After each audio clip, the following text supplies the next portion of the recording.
Hello, everyone, and welcome to our Cottage Meet the Doctor virtual event featuring Dr. Stephanie Handler, who will lead an important conversation on women's health. Specifically, she'll focus on pelvic prolapse and urinary incontinence. I'm Christina Cortez, Public Relations Manager for Cottage Health. Before we get started, I'd like to review a few housekeeping items to help optimize your viewing experience. First, I'd like to note that at the conclusion of our presentation, we'll host a brief question and answer session. So please feel free to submit your questions at any time by clicking the Q&A button on your screen. This webinar is also being recorded and a link will be emailed to you afterward. So it's now my pleasure to introduce Dr. Stephanie Handler. Dr. Handler is double board certified by the American Board of Obstetrics and Gynecology in Urogynecology and Reconstructive Pelvic Surgery and Obstetrics and Gynecology. She previously served as Health Sciences Associate Clinical Professor at the University of California, Riverside School of Medicine. During her time there, she was deeply involved in teaching medical students and surgical fellows, earning several prestigious teaching awards, including the Golden Apple Teaching Award, Outstanding OB-GYN Instructor, and the Junior Faculty Distinguished Service Award. Dr. Handler graduated magna cum laude from the American University of Paris and earned her medical degree from the University of California, Davis School of Medicine. She completed her internship and residency in obstetrics and gynecology at Cedars-Sinai Medical Center in Los Angeles, followed by a fellowship in urogynecology and reconstructive pelvic surgery at Harbor UCLA Medical Center in Torrance.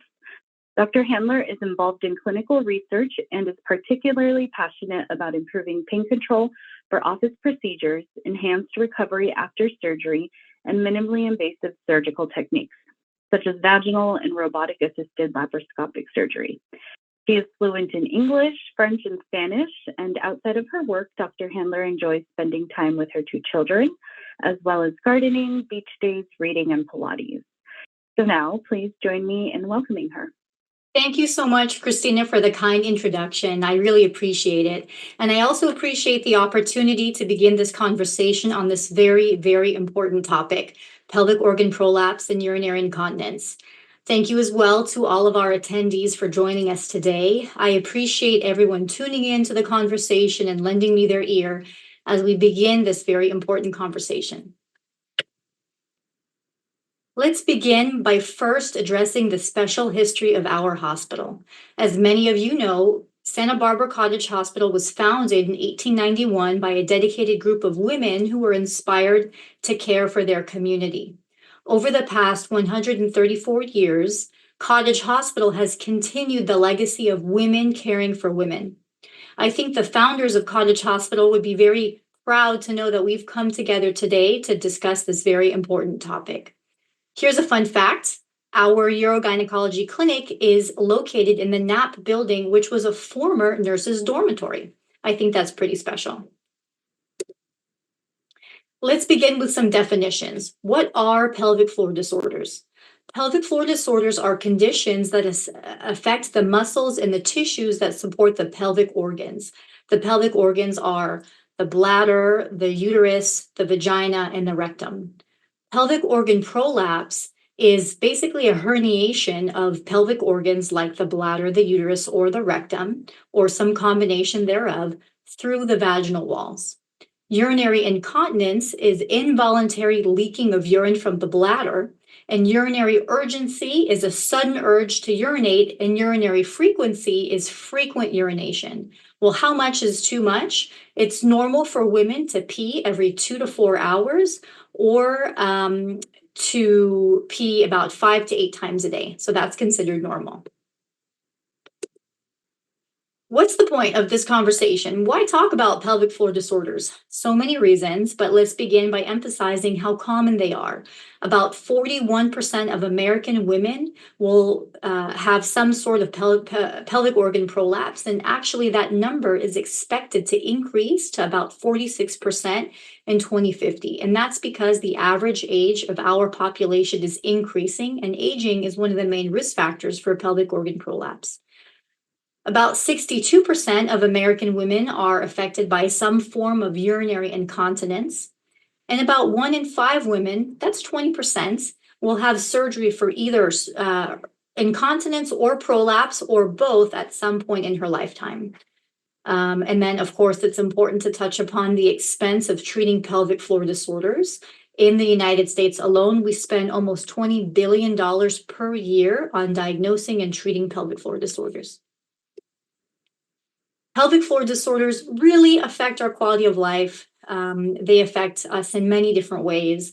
They affect mental health. They're associated with social isolation, shame, anxiety, depression, poor quality of sleep. Pelvic floor disorders are associated with sexual dysfunction, like the avoidance of sex or painful or uncomfortable sex.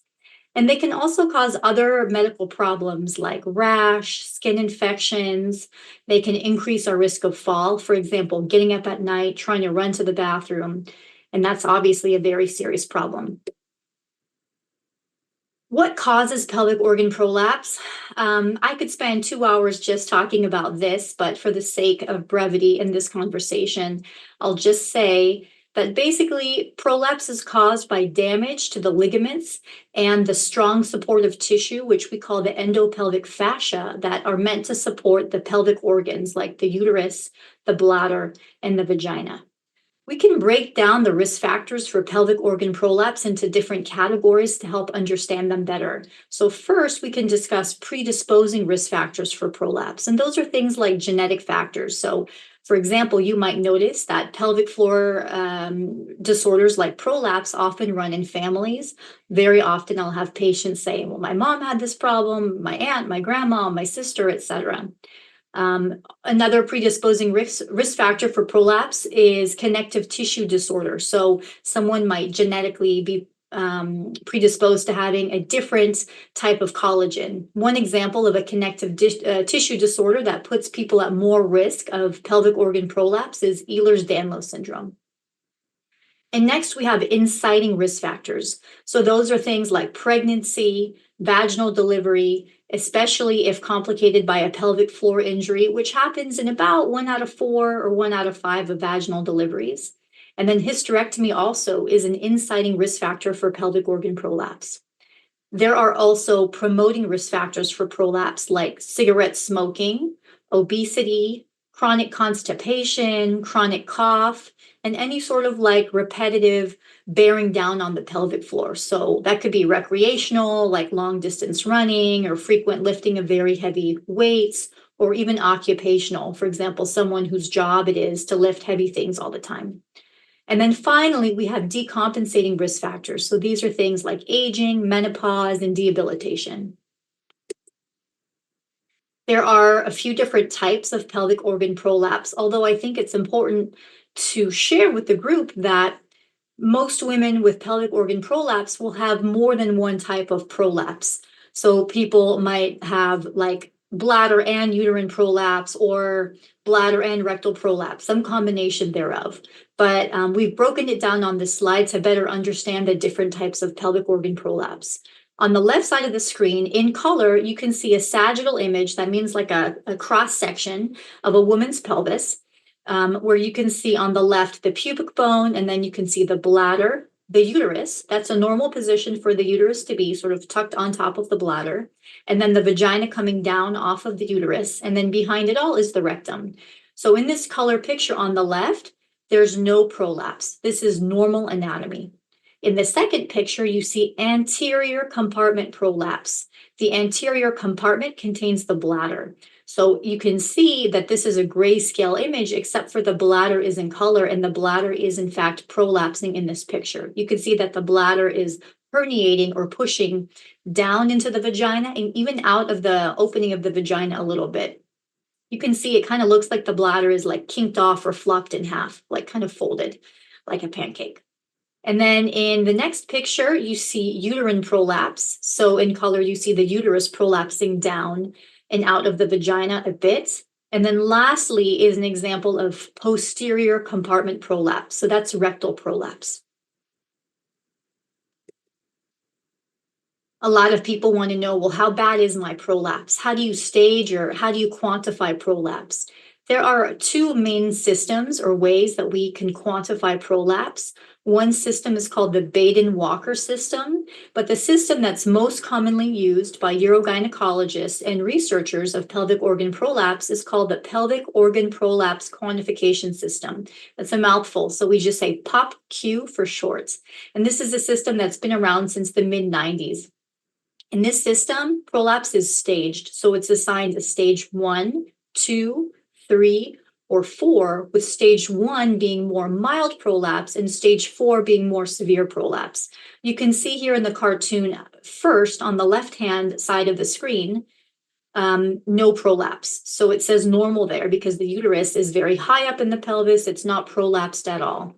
And then in the next figure over, you see first degree or stage 1 prolapse. You can see that the uterus is coming down a little bit in the pelvis. Stage 1 prolapse is when the prolapsing organ, whatever we're measuring, are we measuring the bladder, the uterus, whatever, if it's coming down a bit in the pelvis, but it's still not quite within about a half an inch of the opening of the vagina, if it's higher up than that, then we call that stage 1 prolapse. Stage 2 prolapse is when the prolapsing organ is within about a half an inch, about a centimeter from the opening of the vagina, even if it's a centimeter in or a centimeter out, within like about a half inch either way of the opening of the vagina is stage 2 prolapse. Stage 3 prolapse is a little bit more severe, and that's when the prolapsing organ is sticking out of the vagina more than about a centimeter, which is roughly a half inch. And then stage 4 prolapse is also known as procedentia. That's complete prolapse, and that's when the prolapse is completely out of the body. Sometimes prolapse can be hanging out like this much, and sometimes it can be hanging out more than that. It just depends on people's individual anatomy and also maybe how long they've had prolapse. Because if you have prolapse really severe for years and years and years, it might cause a little bit of stretching of the vaginal tissue. So a lot of people want to know, is treatment absolutely necessary? Sometimes I have referrals from patients who have no symptoms of prolapse, but their prolapse is noticed by their doctors or otherwise providers during a routine pelvic exam. And then the doctor says, well, you should go see a urogynecologist, just get checked out, maybe you need surgery. Well, the answer to that question is no, treatment is not necessary. You don't have to have treatment unless you have symptoms. I would say one caveat to that rule is if you have procedentia or stage 4 prolapse, it's probably a good idea to do some sort of treatment to prevent complications down the road. But in the majority of cases, especially with mild or moderate prolapse, treatment is only necessary if the woman wants to have treatment because she has bothersome symptoms. And then what are the treatment options? Let's walk through them now. So in the algorithm on the right, you can start at the top. Okay, you have a new diagnosis of pelvic organ prolapse. The most important question, are you bothered by prolapse-related symptoms? People's symptoms can vary, but most commonly people will say, oh, I feel like there's a bulge in the vagina, there's a pressure, I feel like something's coming out of the vagina. Sometimes people will say, oh, I feel like I'm sitting on an egg, it's uncomfortable to sit. Something like that are the typical symptoms of pelvic organ prolapse. So as you can see in orange on the right side of the screen, if there's no symptoms and prolapse isn't very severe, absolutely okay to watch and wait. But if there are symptoms, then it's appropriate to discuss different treatment options. There are non-surgical treatment options for prolapse, and there are surgical treatment options for prolapse. So we'll begin by talking about non-surgical options for prolapse. Pelvic floor physical therapy really is the battle horse for treating pelvic floor disorders in general. I could talk for hours about how wonderful pelvic floor physical therapy is and all the different utilities for treating all sorts of pelvic floor disorders like prolapse, incontinence, and other pelvic floor disorders that we don't have time to discuss today. But for the sake of this presentation, I'll just stick to the bullet points, which is that pelvic floor physical therapy could help to tone or strengthen the pelvic floor muscles. Sometimes people know how to do a Kegel exercise, which is the term that we use to describe a pelvic floor muscle exercise. Sometimes people have a hard time recruiting those pelvic muscles, and they need a little bit of coaching from a physical therapist on like literally how to do a Kegel or a pelvic floor muscle strengthening exercise. But a physical therapist could really help coach you on strengthening your pelvic floor. But pelvic floor physical therapy is so much more than just Kegels. It's working with you to improve your breath work, your ergonomics, other techniques too. So pelvic floor PT is really indispensable in treating all pelvic floor disorders.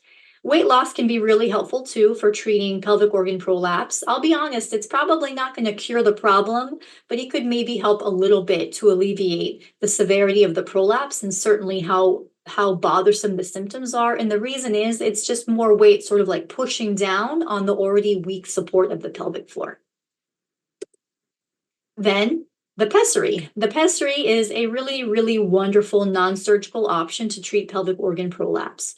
There are many different sizes and shapes of pessaries, but pretty much all are made out of medical grade silicone. There are pessaries that are shaped like rings, pessaries that are shaped like donuts, pessaries that are shaped like cubes.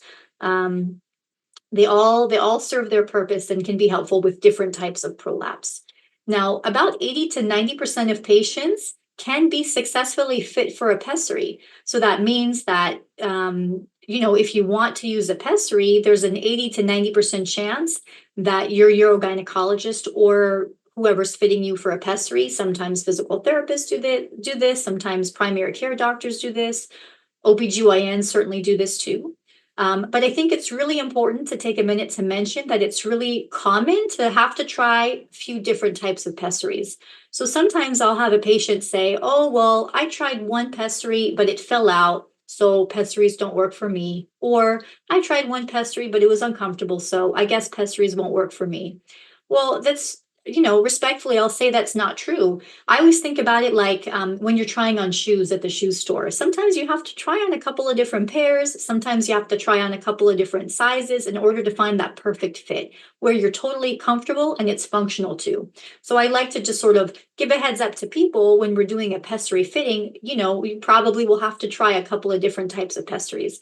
And when I do a pessary fitting in the office, I really like to take my time. I really appreciate if the women coming to see me can take some time and walk around the office, do squats, do jumping jacks, go to the bathroom, try and mimic the everyday kind of strain to the pelvic floor to make sure that the pessary stays in place, holds up the prolapse well, and remains completely comfortable. Because a well-fitting pessary will be completely comfortable. You really shouldn't even feel it. It should be like there's nothing there.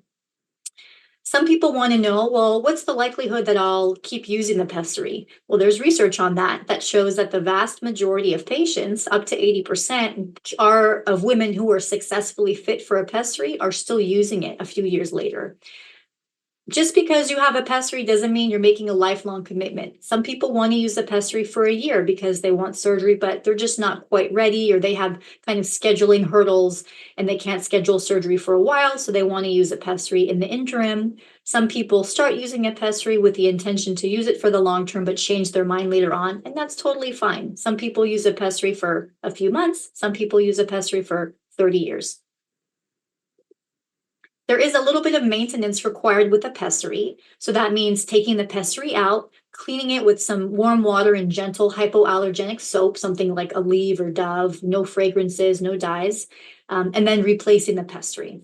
I would say about 1 out of 3 or 1/3 of women want and can do this pessary maintenance on their own. So this is something that I take a lot of time in teaching people. Usually in the office, we'll practice together. You'll have the pessary in, you'll reach in, you'll put it in yourself, you'll take it out yourself. I'll be right there with you, offering tips and tricks on placing it and removing it.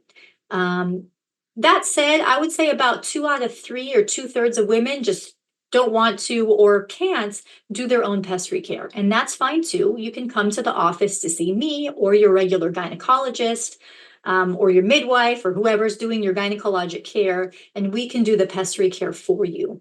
How often do you have to come in for pessary care? That really depends on the type of pessary and the individual woman, but a good kind of average rule of thumb is every 3 to 6 months. How often should a woman do her own pessary care if she's taking care of her pessary at home? Again, there's no standard of care here, but I think a good gestalt is like once or twice a week. But some patients of mine like to take it out every day. Some patients of mine take it out for a couple of days, once every few weeks. just kind of whatever works for you. But if you're asking my advice, I would recommend once or twice a week and leave it out overnight. There are some uncommon complications that can happen with pessary. Luckily, almost all of them are annoying and not dangerous, but it's true that women who wear a pessary often have a little bit more discharge. Just because you have discharge from the pessary doesn't mean that you have an infection, but sometimes people who wear a pessary, especially people who are wearing the pessary for like months on end, can get a bacterial infection that can be easily treated with antibiotics, either vaginal antibiotics or oral antibiotics. Very rarely, I would say less than 5% of the time, do women develop sort of like a rug burn in the vagina from the pessary. So the medical word for those are vaginal abrasions, and if they're deeper, vaginal erosions. And usually we can catch those during your pessary checks, which are the visits where you come in every 3 months for your pelvic exam, where I take out the pessary, clean it, and do a very quick and very gentle check of the vagina to make sure that there are no abrasions or erosions or infections lurking about. Very, very rarely, like less than 1% of the 5%, can vaginal erosions get really bad and really deep and cause damage to nearby organs. The only time I've ever seen this ever is where women have just forgotten that they have the pessary in and they've left it in for like 5, 6, 7 years straight. And then that's really the only time where you get into trouble. Okay, we're going to pivot a little bit now and talk about the surgical options for pelvic organ prolapse. This is another topic that I could spend a lot of time talking about, but for the sake of trying to be organized for this talk, I've broken up the surgical options into 3 categories, and we'll go through them one by one. The first category is obliterative surgery. That's closing the vagina surgery. Category number 2 is vaginal surgery with your own tissues to repair your prolapse. And category number 3 is surgery where we use a graft like a soft plastic mesh to fix prolapse. And those surgeries are typically done laparoscopically. That means with the 5 little incisions on the belly. So first, the obliterative surgery. The name of this surgery is colpoclaesis. It's kind of a tongue twister. But anyway, colpoclaesis is a really appropriate option for more advanced prolapse, stage 4 prolapse and very advanced stage 3 prolapse. And this surgery is done by sewing the top and the bottom walls of the vagina together. This surgery is permanent, which means it's not reversible. And so you have to be really sure that you're done with putting stuff in your vagina if you opt in for this surgery. People say, well, don't you have to remove the uterus for the surgery? And the answer is no. Sometimes you do and sometimes you don't. There are pros and cons, and there's a whole conversation that you would have to have with your surgeon about whether or not you should have your uterus removed. But typically, if your uterus is healthy and there's nothing wrong with it, it doesn't need to come out. And we just basically push up the uterus, push up the bladder, and then sew shut the walls of the vagina so that there's not a space for any of the pelvic organ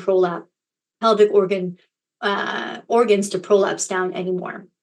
So this surgery is really nice because it's a quick surgery. So that means less anesthesia and fewer anesthesia risks, fewer surgical risks too. The recovery is pretty easy. It's certainly the easiest recovery of all the 3 surgical options. I frequently do this surgery on patients in their 80s and 90s and find that about 48 hours after surgery, they're sort of like making breakfast and doing their own thing.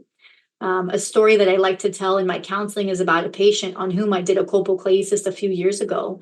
She was in her mid-80s and her daughter came from out of town to stay with her. And then she went home the same day after surgery. And then the morning after surgery, the patient was up making like breakfast for her daughter. And her daughter was like so horrified that her mom had surgery 12 hours before and was making her breakfast. But the patient felt great. And so she was making eggs 12 hours after her surgery. Like I said, this can be done with or without a hysterectomy. And actually, this surgery has the highest success rate of any of the 3 prolapse surgeries. And that success rate is 95%, which is really good. Really, the only con to this surgery is that you can't have penetrative vaginal intercourse afterward. I think we all know that intimacy has lots of different forms, and penetrative vaginal intercourse is not the only way to have sex. But penetrative vaginal intercourse is impossible after colpoclaesis. The vagina will become about 1 inch deep, so it can only accommodate about 1 inch And so you just have to be certain that chapter of the book is closed. So the risk of regret is actually the highest risk of this surgery. It's not a risk of blood transfusion or infection. No, it's the risk of regret is the highest risk. And that's about 10 to 20%. And that's typically women who have this surgery and then a few years later maybe meet someone new and are regretful that they can't have penetrative vaginal intercourse. So I think this is a really fabulous surgery. It's a really great option, especially for people who maybe have some medical problems and can't tolerate a tough surgery, long recovery, but you just got to be really sure that you're done with having sex. Now, option 2, this is vaginal surgery done with your own tissues. So no foreign bodies are used with this type of surgery. Native tissue surgeries correct prolapse by using your own ligaments and tissues to correct the prolapse. So there are 2 main types of this type of surgery: uterosacral ligament suspension and sacrospinous ligament suspension. The uterosacral and sacrospinous ligaments are strong ligaments that exist in the pelvis that we would attach the uterus or the top of the vagina to. So in the picture on the right, you can see that there's the sacrum and there's the tailbone. I don't know if you can see my pointer, but here there's these ligaments that are kind of floating in the middle of the pelvis, kind of far away from the spine. They're kind of in the middle. And this is the uterosacral ligament. And what we do is we find this ligament, we put a stitch through it, and then you see this needle here, you attach this suture through the vagina. And when you tie down this suture, the vagina or the uterus, if you're leaving in the uterus, gets pulled up, yoink, high up to the uterosacral ligament, and it works really well. These surgeries are nice. They're done vaginally. They can be done, the uterosacral ligament suspension can be done laparoscopically, but most of us urogynecologists do this vaginally, which is great because that means that you don't have to have any incisions on your abdomen at all. All the incisions are inside of the vagina. So it's a pretty low risk procedure overall. Only vaginal incisions can be done with or without hysterectomy. If for some reason you are just not ready in your heart, you're not ready to part ways with your uterus, which I completely understand, being a uterus haver myself. We don't have to take out your uterus. There are a few exceptions to that, like if the uterus is like really big, there's huge fibroids, it's heavy, it's causing you pain, it's like weighing down on your pelvic floor. Yes, okay, maybe in those situations, it should come out. But barring that, if you just don't want to have your uterus out, you don't have to. I can just hoist it up with stitches. So yeah, this surgery has a very high success rate. So in the short term, 80 to 90% success rate, which is pretty good. And I would say the main con to the surgery is that the success rate, that 80 to 90% success rate, is just a little bit worse than category number 3, which is the mesh surgery. So let's discuss that one now. So this type of surgery is called a sacrocolpopexy, kind of a mouthful. But yeah, it's a very good surgery for correcting pelvic organ prolapse. And the way this works is we sew a graft made out of soft plastic mesh. It's made out of a plastic called polypropylene. And you sew it to the top and the back of the vagina. And then the tail of the mesh, the other end of the mesh, gets sewn to a ligament called anterior longitudinal ligament. And that ligament, as you can see here, runs right on top of the spinal cord. The stitches don't go into the spinal cord, but they go to the ligament that's right on top of the spinal cord. And this is the S1 vertebrae right here. This surgery has lots of pros. It has a high success rate, about 90% in the short term, and it's done with small abdominal incisions. So typically, if you have this surgery, you would have 5 half-inch incisions on your belly, 1 in or close to the belly button, and then 2 on either side. This surgery is a very low-risk surgery. There are some very, very, very rare but serious mesh-related complications that you would have to discuss with your surgeon if you were going to choose this surgery. Okay, so just to recap about pelvic organ prolapse, it's very common. It's very annoying, / can wreck your quality of life. There are non-surgical treatment options like physical therapy and pessary, and there are surgical options. The surgical options can be done with or without hysterectomy, which is the surgery to remove the uterus, with or without mesh. Okay, so let's change topics a little bit here and dive into urinary incontinence. Okay, so there are lots of different types of urinary incontinence. The two main types are the ones that we'll be discussing today, and those are stress urinary incontinence and urge urinary incontinence. We're going to talk about stress incontinence first. Stress urinary incontinence is when we involuntarily leak urine from the urethra with cough, laugh, sneeze, jumping, lifting, standing, dancing, intercourse, orgasm, uh, standing up, that's any of those things. And it affects up to 20% of women, so it's very common. It's caused by a lack of support at the middle part of the urethra. There are risk factors, of course, for stress urinary incontinence, things like genetic factors. So, again, the family history, the connective tissue disorders, pregnancy, especially pregnancy caused by vaginal delivery, but a lot of C-section moms can get stress urinary incontinence too. Obesity is a risk factor, again, just because there's more kind of pressure pushing down at the urethra, which already is kind of lacking support. And then any sort of like chronic bearing down activity, like chronic cough, chronic lifting, or chronic constipation and straining. There are lots of different treatment options for stress incontinence, non-surgical and surgical. So, two of the non-surgical treatments are, again, pelvic floor physical therapy. Strengthening your pelvic floor muscles is very helpful. And like I said before, there's a lot more about pelvic floor PT to talk about. But for the sake of brevity, we'll just kind of focus on pelvic floor muscle strengthening, weight loss coaching, breath work, ergonomics, and other techniques too. So it's more than just Kegels. And then I think you might be interested to know that there are some very helpful vaginal inserts to support the urethra. There are a few different types. There are disposable vaginal inserts, multi-use disposable, which means eventually you throw it away, but you could use it a bunch of times in a row. And then there is a reusable vaginal insert. So all of these vaginal inserts are devices, things that you put in the vagina to support the urethra and stop leaking of urine with cough, laugh, or sneeze. When you take the device out, you'll have the problem again. It only works while it's in. The Impressa tampon is a non-absorbent cone-shaped tampon that's a single-use disposable vaginal insert. The Revive is a little teeny tiny soft silicone ring that can be applied using an applicator. It kind of looks like a tampon applicator, and you could use it up to 30 times, and then you're supposed to throw it away. And then the Uresta, that's what's pictured here. That is a reusable silicone device that you could use forever and ever, or at least it falls apart, at least until it falls apart. It's a little bit more expensive in the short term, but if this is an option that you want to commit to, maybe after trying Impressa or Revive or some other product like that, and you like it, it might be worth investing in the Uresta so you don't have to keep buying the disposable devices. You used to be able to buy Impressa at Target, but I haven't seen it there for a couple of years. But you can buy these devices from their websites, and you can buy them from Amazon too. You can buy Impressa from Amazon, and you can get Revive from Amazon. You just do a little search for Revive vaginal insert. It's usually about $26, the Revive. And then, of course, there's surgery for stress urinary incontinence. There are a couple of really good surgical options to cure stress urinary incontinence.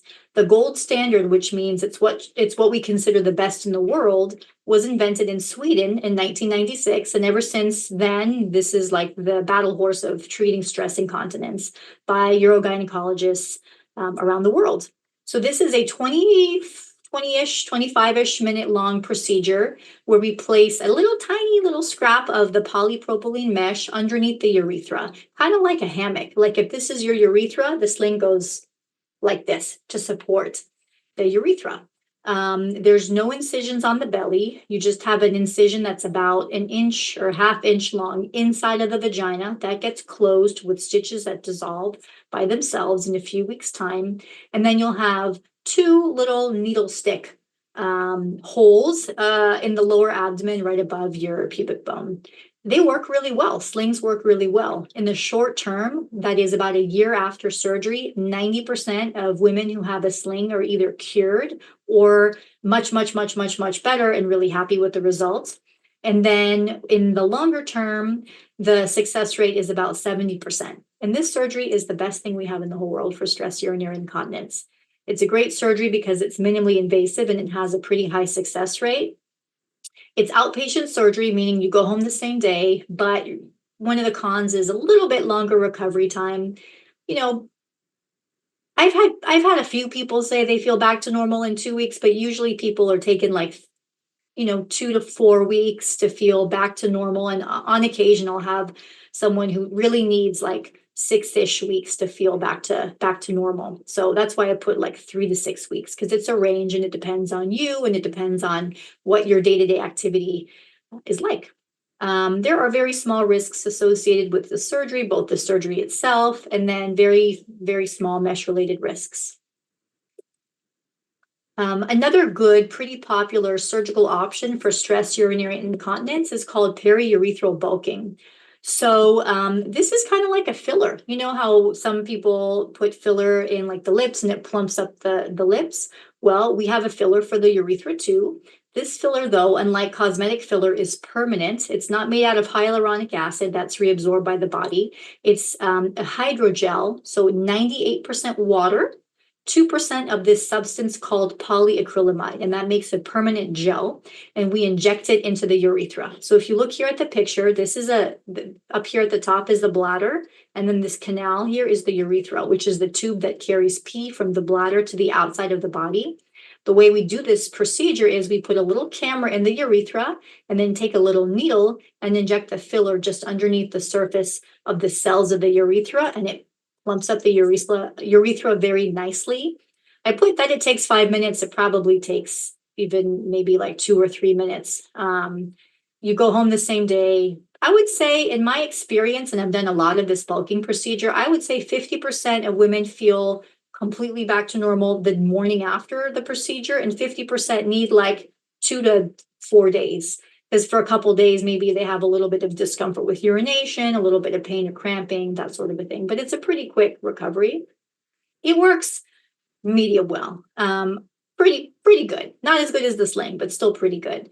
So to remind you, the sling, short-term success is 90%, long-term success is 70%. And with this particular bulking agent, short-term success is more like 70%, and long-term success, that's 7 years after the procedure, is about 50%. About 25% of women will have either a poor or medium improvement after the bulking treatment, and 25% will opt to have a second treatment done. So I think that's important to go in to this procedure knowing that there's about a 25% chance that you'll have to have it repeated. So it's a pretty good option for mild or moderate stress incontinence.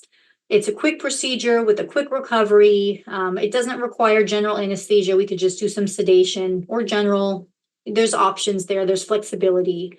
The cons are that, there's a little bit less success than the mid-urethral sling. But for a lot of people, they want to start with this and then move on to a sling only if they need it. There are other options for stress incontinence too, which we won't, dive in today, but there are other options. Like we could make a sling out of your own fascia that we will harvest from your abdomen or from your leg, or we could use a graft from a cadaver, or we could do something else. Lots of options. Okay, so now we're going to get to our last topic of the presentation, which is urge urinary incontinence. So that's kind of a mouthful, right? I always thought so. Urge urinary incontinence. So this condition has been nicknamed overactive bladder. It's kind of easier to say. So we use those terms interchangeably. Of note, overactive bladder doesn't necessarily mean that you're leaking. There are some people with overactive bladder who just have urgency and frequency, but don't leak per se. But urge urinary incontinence specifically means people who are leaking pee with like a strong urge to go. And this is different from stress incontinence. I think this is a really important point to share with you all, that a lot of women, 50% of women who have some type of urinary incontinence actually have both stress and urge urinary incontinence, but they're different conditions. They have different causes and different treatments. So it's really important for us to figure out, well, do you have one or the other or both, and then treat them appropriately? Because if you're only doing stress incontinence treatment, your urge incontinence is not going to get better, and vice versa. So overactive bladder, urge urinary incontinence is caused by, the symptom is involuntary leaking of urine from the urethra, usually, not always, but usually accompanied by a really strong urge to go, and then urgency and frequency. And this is caused by a contraction of the detrusor muscle, which is the muscle that's inside of the bladder. So basically, it's a bladder muscle spasm, an involuntary bladder muscle spasm that sometimes is so powerful it literally can push pee out of the bladder. I always picture like a turkey baster, like a Thanksgiving turkey baster, where you're squeezing the bulb of the baster and the basting juice gets squeezed out. It's kind of like that. Whereas the bulb of the baster is your bladder, and then you have these really strong bladder spasms, and it's like pushing pee out of your bladder. So this affects about 30% of the women with urinary incontinence. So that's a lot of us. And there are, again, as always, different types of treatment options like conservative or medicine or procedures. So conservative treatments, again, surprise, surprise, pelvic floor physical therapy, and then bladder training. So I affectionately refer to bladder training as potty training for grownups, because what happens with overactive bladder is we kind of accidentally sensitize our bladders over time. So when you go just in case, when you go to the bathroom like all the time just in case, your brain sort of gets used to a small volume of pee in the bladder, meaning I have to go. So bladder training is like very slowly stretching out how long you can wait in between your pees. So for example, you have an urge to go, but you just peed 45 minutes ago. Bladder training means try and wait 5 more minutes and then go. And then the next week, wait 10 minutes. And then slowly over time, your bladder will get more used to what it feels like to have a small or medium amount of pee in it, and it won't feel an urge to go. It takes time, but it really does work. Deconditioning the bladder is helpful too. So I'm sure many of you have experienced the key in the door phenomenon, where you feel fine, you don't have to pee, then you put your key in the front door and all of a sudden you really have to pee and you're leaking. It's crazy. Or maybe it's not the key in the front door, but maybe it's opening the garage door, opening the door to the bathroom, pulling down your pants in front of the toilet, and all of a sudden you have a really strong urge to go and your pee just comes out. That's because your bladder has been conditioned. I don't know how many of you have ever learned about Pavlov's dogs. You remember that story with that guy in the 1800s who he rang a bell and he fed his dogs, and he rang a bell and he fed his dogs. And then after a while, he would ring the bell and the dogs would salivate even in the absence of food. Well, that's because the dogs had become conditioned to associate the bell with having to pee. Well, we do that with our bladders too, because what's the first thing that so many of us do when you get home is you go to the bathroom. So over time, your subconscious knows that when you put your key in your front door, it means you're going to pee, and it's just kind of like one step ahead of you. So deconditioning your bladder might mean coming home and not going to the bathroom right away, doing something else first, and breaking your subconscious association between opening your front door and peeing. I know it sounds silly, but it really does work. And I think it's really worth spending some time talking about these kind of more natural or holistic interventions to treat overactive bladder, because this, by definition, is a chronic condition. Okay, the overactive bladder diet. There are certain drinks, especially, and some foods too, that can irritate that twitchy bladder muscle and make it even twitchier and make it have even more bladder spasms, which means more urgency, more frequency, and more urge urinary incontinence. So classically, these drinks are caffeine, alcohol, and anything with bubbles in it, any kind of carbonated drinks. So even bubbly water. I don't think you need to stop drinking your 1 cup of coffee that you drink, but sometimes people have 3 coffees and a tea and a soda and maybe another soda. And then that kind of all adds up. And it's just a lot of constant ingestion of bladder irritants. So it might be a good idea, kind of a nice natural first step, to do a 2-week experiment where you cut back on bladder irritants to see, does it actually help your bladder symptoms? Okay. Then there are medicines for overactive bladder. So these medicines, these prescriptions, can stop or reduce these involuntary bladder spasms. These medicines usually don't completely cure the urge incontinence, your urge urinary incontinence symptoms. They usually improve symptoms by like 50 to 75%. And I think that's important to kind of set that expectation up front with people, because otherwise what happens? It's just natural. You take the pill, you're 50% better, and you go, it didn't really work. But if 50% is what you're expecting, actually it did work. So I think it's just important to have appropriate expectations that these pills on average help overactive bladder symptoms like 50 to 75%. And it usually takes a couple of weeks of continued use to see improvement. So I always encourage people to try for at least like 3-4 weeks before we move on to something else.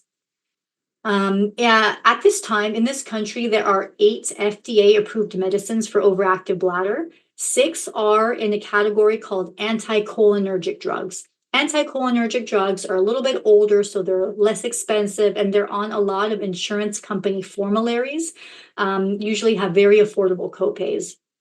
The cons are that about 20% of women who take anticholinergic medications for overactive bladder can have short-term side effects like dry mouth, dry eyes or blurry vision, constipation, sometimes even like maybe dizziness or falls risks. We worry about that in our more elderly patients.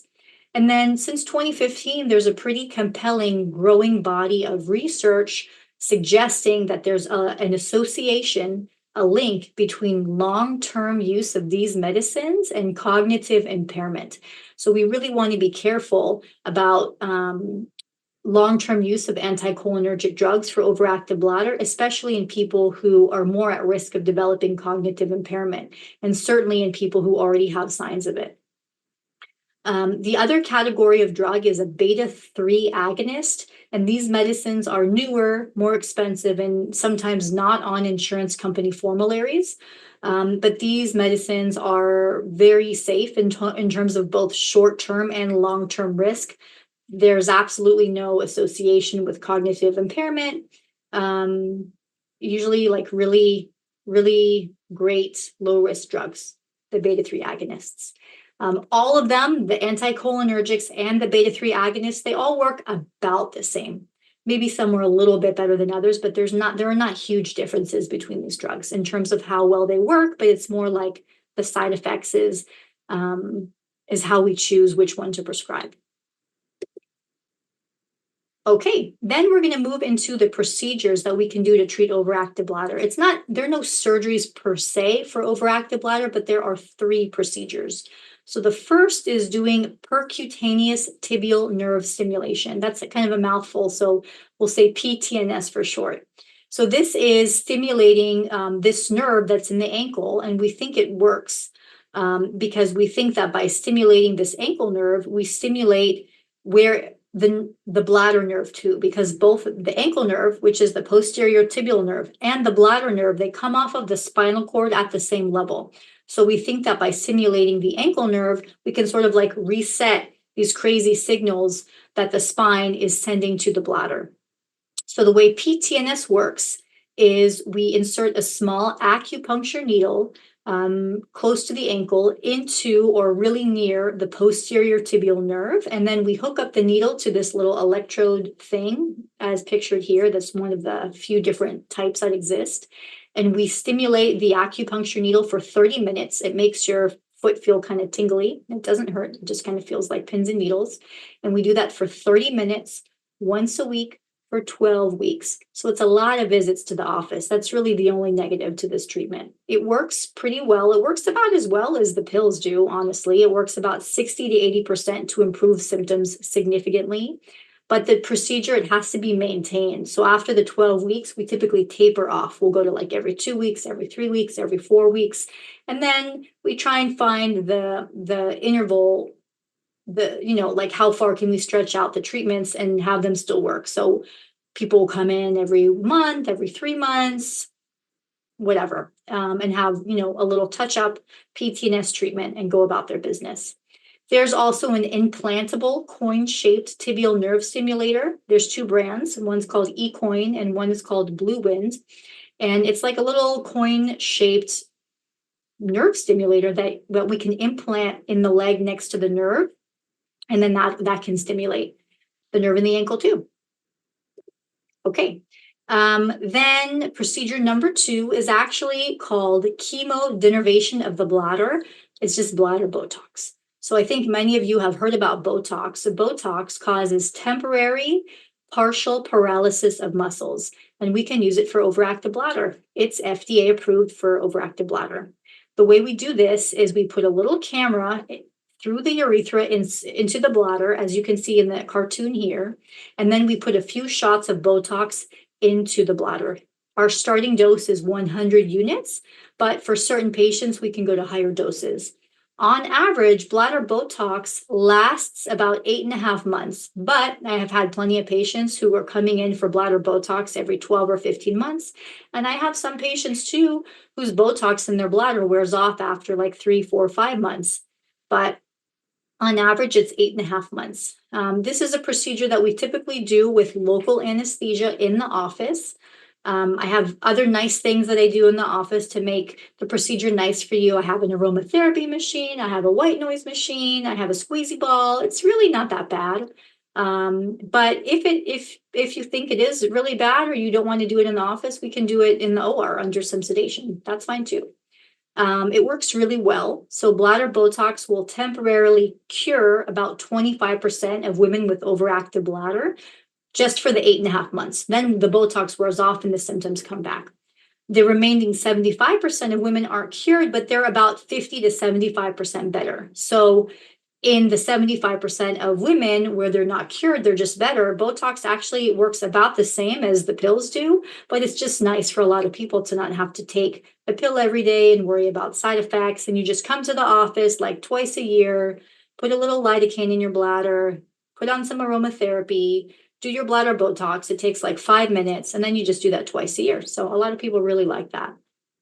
There are some minimal risks. There's about a 20% chance of getting a bladder infection after, which of course we can treat with antibiotics. And then there's a small chance, about 6% chance, that temporarily the Botox works so well that you have trouble with emptying your bladder for the first couple of weeks. It's pretty rare though. Okay, and then the last procedure for overactive bladder is called sacroneuromodulation. Sometimes we call it sacroneurostimulation. And this is kind of like PTNS, but just done directly at the nerve in the spinal cord. So this procedure is usually done in 2 steps. In the first step, we take a little wire and we put it into the S3 space in the spine and hook up that wire to a little nerve stimulator. And then the patient is given a smartphone like an iPhone or an Android, and you use your smartphone to be able to control how much electric stimulation your device will send to the little wire that's in the S3 space of your spine. So I would say, this is a great option for lots of people. Maybe not a good option if smartphone technology is a little bit too complicated for you, but I think for most of us, we can handle a smartphone. And then after 1 to 2 weeks, if it seems to be working for you, then the nerve stimulator will be implanted in your buttocks, kind of like deep enough that it shouldn't be bothersome. It shouldn't feel a bump. It should be deep enough that, it doesn't bother you and you don't feel anything. This works well. It's FDA approved for overactive bladder, but this is also FDA approved for incomplete bladder emptying and also for fecal incontinence. So just a heads up about those. Those are some pelvic floor disorders that I help manage that we don't have time to discuss today. Sacroneuromodulation helps at least 50% of people feel about 80% better. I would be remiss if I didn't mention that about 1 in 3 or 30% of patients who have sacroneuromodulation have to have at least 1 repeat surgery to kind of fix a problem, like to treat an infection or to reposition the wire if it moves or something like that. But it is a really good option for people maybe who have tried everything else and it's not working, or people who just aren't into the Botox idea, or people who also have fecal incontinence. Could be like a 2 birds with 1 stone kind of treatment. Okay. So just to recap, that was a lot of information. Pelvic floor disorders are common, bothersome, affect our quality of life, are important to address. Just because they're common doesn't mean they're normal. Just because your mom has it doesn't mean that you have to have it. You don't have to suffer in silence. It doesn't have to be a taboo. You don't have to be embarrassed, at least not with me. I promise I've seen it all. I'm really dedicated to evaluating people well. Sometimes that means doing silly things like doing a pelvic exam with you standing up, and I'm like on the floor, squatting up with the flashlight, trying to see your prolapse. You know, we got to do what we got to do to get you a diagnosis and treatment. So please, please, please advocate for yourselves, feel empowered, speak up, go get treatment, because these pelvic floor disorders are just such a huge, major, major bummer, and they're very treatable. Okay, so with that, I'm going to say a thank you first to everyone at home who took an hour out of their busy days to tune in and listen to me go on about pelvic floor disorders. Thank you so much. And then thank you, of course, to the team, Leslie and Christy and Gary, everyone who helped put on this lecture, and then all of my colleagues here at Colleague. Thank you so much. Thank you, Dr. Handler, for such a great presentation. It was so informative. We'd now like to open the room to questions. So just a reminder, please put your questions in the Q&A box and I'll read them out loud. During your presentation, we did receive a few questions, so I'll get going and then filter through those as they come in. Our first question is will my insurance cover treatment or not, because treatment is elective? Yes, your insurance will cover treatment. Just because these problems won't kill you, don't mean that they're not important. And yes, insurance will cover treatment. Sometimes some insurances won't cover the like overactive bladder procedures like Botox or PTNS or sacral neuromodulation if you haven't tried one or two of the medicines for overactive bladder first. Sometimes that's the case, but yes, insurance will cover treating all of this stuff. It'll cover surgeries, it'll cover treatments, procedures. Yeah. Okay, perfect. Next question is regarding physical therapy. Is pelvic floor physical therapy available at home, or does one have to go into a physical therapy clinic? What a great question. There is actually, there are a lot of pelvic floor physical therapists who offer pelvic floor PT remotely through telemedicine. One such company is called Origin. So Origin Physical Therapy accepts most major insurance and will do virtual physical therapy with you.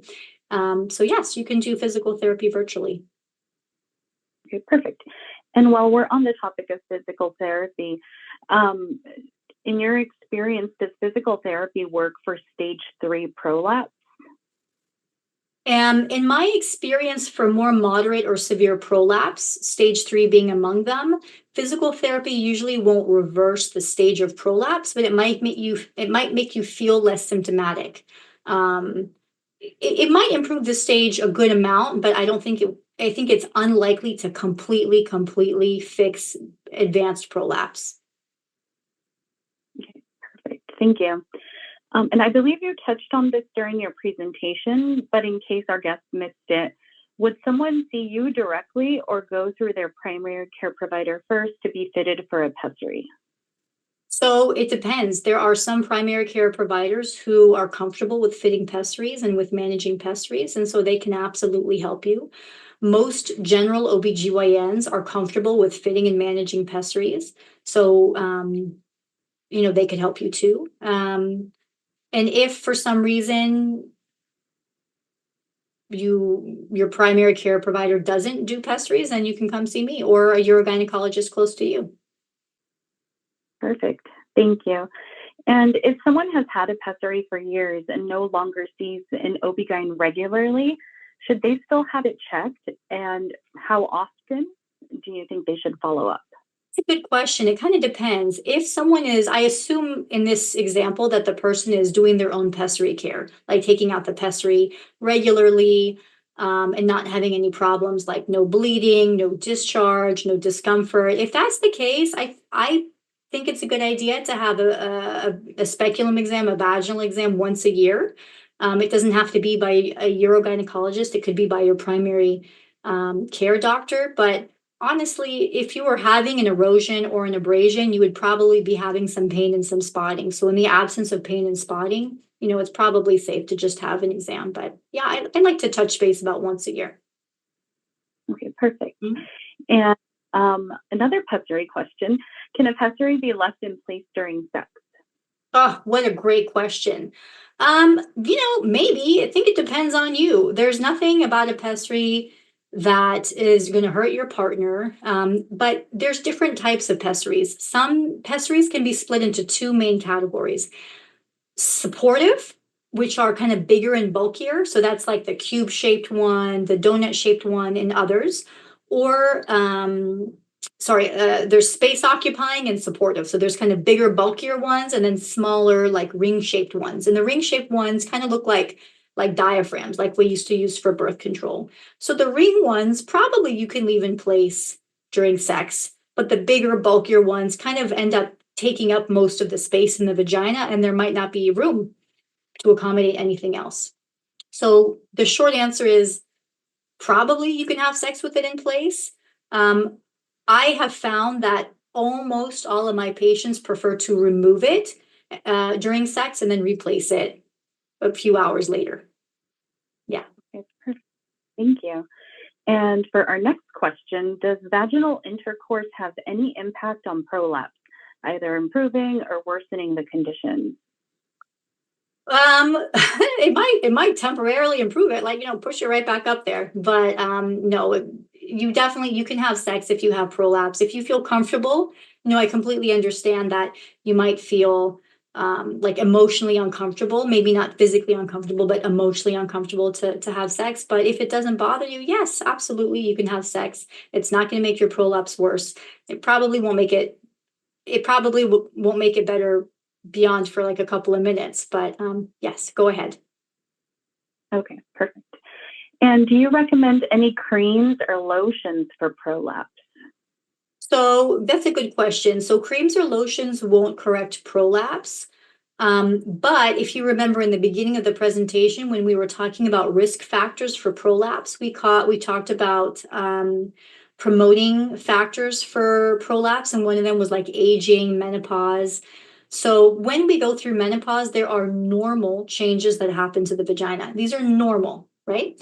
But they are consequential. So three main changes happen to the vagina in menopause. One is that the pH, which is the acid-base balance, shifts. The vagina becomes more basic and less acidic. Change number two is that the vagina produces less of its natural collagen. Change number three is that there's less vascularity or less blood flow in the walls of the vagina, which is why a vagina before menopause is kind of like a robust pink color, and after menopause is more of like a pale pink or a white color. So a lot of women find that, especially if they are using pessaries, it can be really helpful to use a low dose of vaginal estrogen product, a cream or a little suppository that goes in the vagina, because it will correct some of these menopausal changes to the vagina and have more vascularity to the vagina, and then help the vagina to produce more collagen, which means the vagina becomes a little bit thicker, stronger, and more flexible. There's conflicting research, but most of us think that probably pessary-related complications like erosions and ulcerations would be less common if you have a well-estrogenized vagina. So you don't have to, and obviously in some women who are in the survivorship era, breast cancer survivorship area of their life, we try to avoid hormonal products. It's not a definite no, but we try to avoid them. But yeah, it can be really helpful, especially if you have a pessary. And maybe with mild prolapse, you might notice an improvement with a little bit of vaginal estrogen. There are really good non-hormonal vaginal moisturizers out there that really help with a lot of the bothersome symptoms of menopause, of vaginal symptoms, that is, but they don't typically do as good a job as vaginal estrogen in promoting vascularity and collagen, but they do help a lot. Okay, perfect. Thank you so much. We had a few folks ask this question. Can a vaginal insert be used with a pessary or in lieu of a pessary?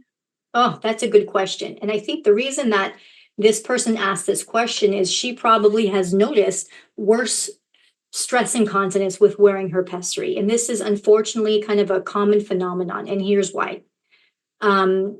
A lot of women have stress incontinence, that is the cough, laugh, sneeze incontinence, but they don't realize it because they have bladder prolapse. When the bladder is prolapsed, it's sort of like flopped in half. So imagine you're watering your garden with a garden hose. What happens to the flow of the hose when you twist the hose and you kink it?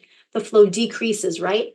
So in other words, women who have bladder prolapse, they're leaking with cough, laugh, sneeze, but the leaked pee can't actually like get past the folded over bladder and make its way out.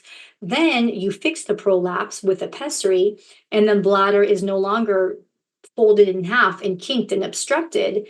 And basically correcting the prolapse with the pessary unmasks the underlying stress incontinence problem that was there all along, but you just didn't know it because your bladder prolapse was so bad. Okay, so now that we've gotten that context established, I mean, I don't know. I get it. You could try if there's room, but there are certain pessaries that have a knob on them that are meant to both hold up your prolapse and also support the urethra at the same time. I have to warn you, they're medium good. They're not great. They work sometimes, but definitely if you're wearing a pessary and you're bothered by stress incontinence, I think it's worth a try. So these are pessaries with a knob. So like the ring with support with knob, or another one is called the incontinence dish. Those are the specific types of pessaries that might help to reduce or control stress incontinence and prolapse at the same time. Great, thank you. Really good information. How well is an implanted nerve stimulator tolerated? The one I'm not sure if you're asking about the PT, the acupuncture, or the little coin by the ankle, or the one that goes in the spine. But for the acupuncture treatment, I would say virtually everyone tolerates it pretty well. Even people who maybe have a little bit lower pain threshold might be a little bit jumpy when I place the needle, but people usually tolerate it just fine. We can titrate the electrical stimulation up and down and have it on a pretty low setting so that it doesn't kind of tingle the foot too much and it's not too uncomfortable. And then in terms of the sacral neuromodulation, which is the device that's inserted into the back, well, that's what the trial period is for. So usually you have the wire placed and you have the stimulator kind of just like taped onto your back. And you go through a 1 to 2 week trial period to see how it is tolerated. And most people tolerate it really well and choose to have step 2 of the surgery, which is when the implanter is the nerve stimulator thing. It's about the size and shape of a pacemaker. It's like, then you have it implanted in. But if you don't like it and you don't tolerate it well, then just pull the wire out and no harm, no done. Perfect, thank you. And a few questions have come in about Kegel devices. How do you feel about them? And do you recommend them? About Kegel devices, I think that they're probably fine. I do a lot of pelvic exams for prolapse every day, and I think it's really, really, really common for people to have trouble to do a Kegel. A lot of people might think that they're doing a Kegel, but really they're like squeezing their thighs or kind of lifting up their buttocks or pushing down instead. And I worry that if you use a Kegel device, you might not do them properly. But if you know for sure that you're doing Kegels properly and you just kind of want feedback or like a fun game to encourage you to do your pelvic floor exercises on a regular basis, and it's kind of a motivating device, then yeah, I think that would be just fine. There's not research on them. There's not good high quality research saying like the devices are great or they don't work, but I don't know. I guess I'm kind of ambivalent about them. Okay, perfect. All righty, well, we have time for one more question. Absolutely. What are the common diagnostic studies for an overactive bladder? So we don't have to do invasive testing for overactive bladder, but we can do a bladder study called urodynamic testing. And what that is, it's a bladder study that we do in the office. I do it myself in the office, so I don't have a nurse or anybody else do the procedure for me. I myself do the procedure with my medical assistant helping me. We'll put a little catheter in the bladder. And then the other catheter, if there's no prolapse, the catheter goes in the vagina. If there is prolapse, the catheter goes in the rectum. We hook up those catheters to a water pump and a laptop and slowly fill your bladder with water while collecting a lot of data about your bladder. So, and we require feedback from you in real time. So your bladder sensation, capacity, compliance, we'll be able to measure if you're having bladder spasms. How strong are the bladder spasms? Are the bladder spasms causing a leak? We'll be able to check, do you have stress incontinence also? If you do have stress incontinence, what pressures do you leak? At what volume? How much are you leaking? So urodynamic studies are indicated by our research, like it's suggested by our national society to do urodynamic studies before doing surgery for stress incontinence. If you have both stress and urge incontinence, if you have advanced prolapse, if you have had like a prolapse or incontinence surgery before, or if you've had recent GYN surgery of any kind, or if you're retaining urine. So there's a lot of indications, a lot of reasons why we might want to do this bladder study. That said, if you're just kind of having textbook overactive bladder and no other symptoms, you don't need to have any invasive testing. You don't need a cystoscopy and you don't need urodynamic testing. We can just start treating you. Now, sometimes we treat someone for overactive bladder and we try 1 pill, 2 pills, 3 pills, PTNS. It's kind of things aren't getting better. At that point, we might want to say, do you actually have overactive bladder, or is there something else going on? Maybe we should do a cystoscopy. Is there something going on in your bladder? Sometimes I will recommend cystoscopy. Cystoscopy is putting a little camera in the bladder and looking around. That's something that we can do in the office with local anesthesia. I might suggest doing cystoscopy earlier on if I'm worried about something, like maybe you had a mesh surgery in the past and I want to make sure that mesh hasn't eroded into your bladder, something like that. But no, you don't have to have cystoscopy off the bat just because if you have textbook overactive bladder and you don't have to have urodynamic testing, but those modalities exist if indicated.